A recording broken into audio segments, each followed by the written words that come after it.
If you think about that story, Three Girls, that you had to read, it seems like not much really happens in that story. These two girls go into a bookstore, they see Marilyn Monroe, they follow her around for a bit, and then they end up buying her book.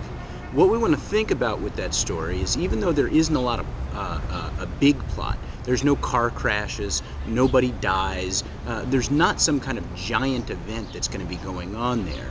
But what matters is how those particular events affect that character, those characters, and that's how we want to think about it. And so even though we might have small events happening, they might end up being very big to the characters. And so with Three Girls, think about what happens at the end of the story. What event happens at the very end of the story, and how is it that we got there from the other things that happened? One of the things that might be confusing about that story is it might seem like that ending comes out of nowhere. Why do they end up doing what they do? I'm not going to say it because some of you might not have read it yet. Why do they end up doing what they do?